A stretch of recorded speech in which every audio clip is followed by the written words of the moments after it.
ਹੁਣ ਅਸੀਂ ਇਹਦੇ ਮਿਸਾਲੇ ਪੈਂਦੇ ਪਏ ਇਹ ਵੀਵਰ। ਹੁਣ ਅਸੀਂ ਇਹਦੇ 5 ਮਿਰਚਾਂ ਤੇ 1 ਟਮਾਟਰ ਪੈਂਦੇ ਪਏ। ਬਿਸमिल्लाह रहमान रहीम। इस तरह तुसी गोभी चिकन बनाओ, इंशाल्लाह मज़ेदार बनती, यादगार, ज़ायकेदार। ये है चेक कर लो। अस्सलामु अलैकुम, उम्मीद करें ना तुसी सारे ठीक हो। तो आज अपना भाई मोहम्मद बिलाल तो जी खिदमत हाजिर है अल्लाह के फजल और करम से। उम्मीद करें तुसी भी ठीक हो। आज की बहुत मज़ेदार डिश तो अज खिदमत लेके हाजिर है। जिन्हें चैनल को सब्सक्राइब नहीं किया जल्दी ना कर दियो ताकि जो लेटेस्ट वीडियो तो तक पहुँच जाए। विलेज होम गाँव के बहुत ही मशहूर और मज़ेदार खाने बना कर दिखा रहे हैं। आज असी आलू भी हर बंदा बनाता उसी, गोभी भी हर बंदा बनाता उसी, लेकिन गोभी चिकन कोई भी नहीं बनाता होगा। अपनी फैमिली के लिए गोभी चिकन बना कर दिखाएंगे विलेज होम तरीके ना। विच लेमन पावांगे, दही पावांगे, बेहतरीन ज़ायकेदार लाजवाब। और साढ़े नाल इस तरह चलते आओ। अग पिछू साड़ी रेडी है, पिट डंडियां उत्ते बाली। शाम का टाइम है, सूरज गरूब हो रहा है, तो थोड़ा टाइम वेस्ट नहीं करेंगे, चलने वीडियो की तरफ।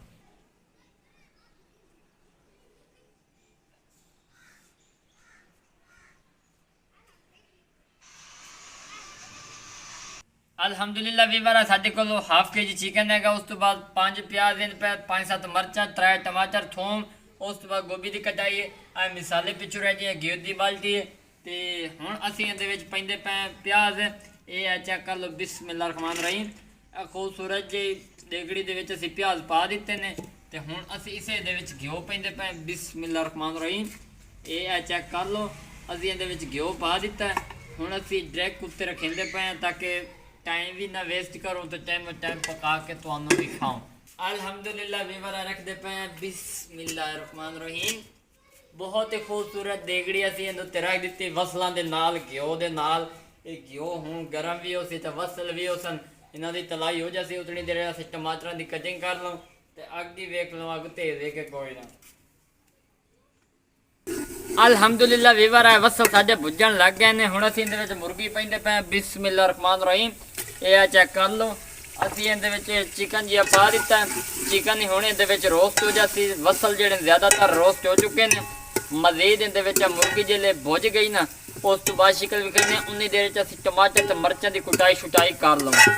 बिस्मिल्लाह रहमान रहीम। अल्हम्दुलिल्लाह जी, आ मिर्चां असीं कुटाइंदे पे अच्छी तरह। 5 मिर्चां असीं इहदे विच पा दित्तियां ने। अल्हम्दुलिल्लाह वीवर मिर्चा कुटी गई। हुण असीं थोम विच पा दिता 4 गुटियां, बिस्मिल्लाह रहमान रहीम। इनू अल्हम्दुलिल्लाह वीवर असीं अदरक इहदे पा दित्ती है। अदरक दे नाल इहदी असीं अच्छी तरह कुटाई कर रहे हैं। तो हुण असीं इहदे विच टमाटर पैने हैं। अल्हम्दुलिल्लाह जी, असीं टमाटर इहदे पा दिता, इहदी भी असीं अच्छी तरह इहदे कुटाई कर देने हैं। बाकी जिहड़े टमाटर हैं वो असीं उन्ने उत्तों पैसों। अल्हम्दुलिल्लाह वीवर अच्छी तरह कुटी गया। उस तो बाद साढ़े 2 टमाटर भी असीं कट लैने। तो हुण असीं प्याज वेने, चिकन वेने, गलिया कोई ना। अल्हम्दुलिल्लाह वीवर चेक कर लो, चिकन ही रोस्ट हो चुका है, इहदे विच भुज गया। वसल भी अच्छी तरह पौने लग गए ने। तो हुण असीं इहदे मिसाले पैंदे पे हैं वीवर। हुण असीं इहदे 5 मिर्चां ते 1 टमाटर पैंदे पे, बिस्मिल्लाह रहमान रहीम। इस तरह तुसीं गोभी चिकन बनाओ, इंशाल्लाह मज़ेदार बनती, यादगार, ज़ायकेदार। ये है चेक कर लो। हुण वीवर असीं इहदे विच 3 टमाटर ते 2 मिर्चां ये पैंदे पे, बिस्मिल्लाह रहमान रहीम। ये चेक कर लो। इन्हां नूं हुण असीं अच्छी तरह मिक्स कर देने हैं। अल्हम्दुलिल्लाह वीवर हुण असीं इहदे मिसाले पैंदे पे हैं ताकि वो भी इहदे विच अच्छी तरह मिक्स हो जावन। 1 चम्मच इहदे ददरी मिर्च जाएगी, बिस्मिल्लाह रहमान रहीम। ये चेक कर लो। तेज़ मिर्च तुसीं अपनी ज़रूरत के मुताबिक यूज़ कर सकते हो, लाल पाउडर वाली कर सकते हो, चिचरी मिर्ची कर सकते हो। 1 चम्मच नमक जाएगा। उस तो बाद अद्धा चम्मच इहदे विच कौरमे का मसाला पावांगे। उस तो बाद अद्धा चम्मच इहदे गरम मसाले का पाउडर जाएगा। उस तो बाद इहदे विच अद्धा चम्मच असीं हल्दी का पाउडर पैसों, मज़ीद इहदे विच बेहतर टेस्ट आ जासी। उस तो बाद धनिया का पाउडर असीं इहदे यूज़ करांगे 1 चम्मच। ये विच मसाले असीं इहदे यूज़ कर दिते ने। हुण असीं इहनूं अच्छी तरह मिक्स करेंगे। ये चेक कर लो। अल्हम्दुलिल्लाह जी, बहुत ही खूबसूरत इहदी शिकल नज़र आती पई है। हुण असीं इहदी अच्छी तरह भुनी लैने। विच हुण 2 तो 3 मिनट का वक्फा देने ताकि मिक्स हो जावन मसाले। फिर असीं इहदे विच दही पैने। अल्हम्दुलिल्लाह वीवर साडी जिहड़ी उत्ते भुनी चंगी लग चुकी है। दही ते विच 2 लेमन पा दिते ने। ये हुण विच मिक्स करेंदे पे, मज़ीद गोभी चिकन टेस्ट आ जाए, ज़ायका आ जाए। बिस्मिल्लाह रहमान रहीम। आ वीवर असीं इहदे विच दही पा दित्ती है, लेमन ही पा दिते ने।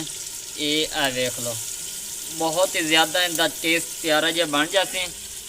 ये आ तुहाडे सामने हुण इहनूं असीं अच्छी तरह मिक्स करेंगे। ये चेक कर लो, 2 ਤੋਂ 3 मिनट असीं इहनूं इंज छोड़ देंगे ताकि इहदी बोनी लग जाए। उत्तों असीं गोभी धो लैंदे ते ओह इहदे विच पैंदे।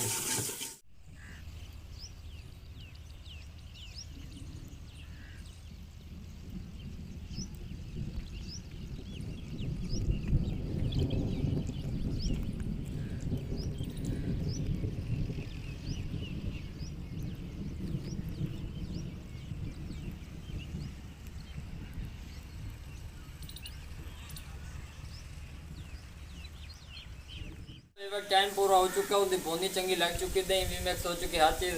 हुण असीं इहदे विच गोभी ते आलू पैंदे पे ते तुहानूं भी कहने बिस्मिल्लाह रहमान रहीम। ये चेक कर लो, ये असीं थोड़ी थोड़ी विच ऐड करन लग गए हैं। ये सारी पा दी है ताकि कोई भी ज़रा इहदा थल्ले ना जावे। ये तुहाडे सामने हुण असीं अल्हम्दुलिल्लाह अल्हम्दुलिल्लाह अल्हम्दुलिल्लाह वीवर है। चेक कर लो, असीं गोभी इहदे विच पा दी है, अच्छी तरह इहनूं मिक्स कर दिता। ये अज तुहाडे सामने दी लोके पे ते हुण असीं इहदे विच थोड़ा जिहा पानी पा देंगे, थोड़ी जी इहदी बोनी ला लैने। उस तो बाद असीं इहदे थोड़ा जिहा पानी पावांगे।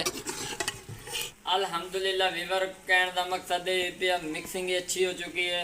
असीं तुहानूं शुरू तो दसिया भी चिकन गोभी, बाद मेरा दिल किया भी एक अद्धा विच आलू पा देवें क्योंकि मैं इहदा टेस्ट बहुत ही मैनूं पसंद है भी 3 डिशां मिक्स होवां। तुसीं अपने सजेस्ट है, अगर तुसीं एक चीज़ ही बना सकते, 2 ही बना सकते, लेकिन असीं थोड़ी जी मिक्सिंग की है। इस चीज़ की मात्रत बाकी है कि अच्छी तरह बुनाई लग रही है। फिर 2 ਤੋਂ 3 बूंद पानी दे पा देंगे, ज़्यादा नहीं पावांगे तो पक्के नहीं करना। एक नंबर का दानेदार सालन तैयार होएगा।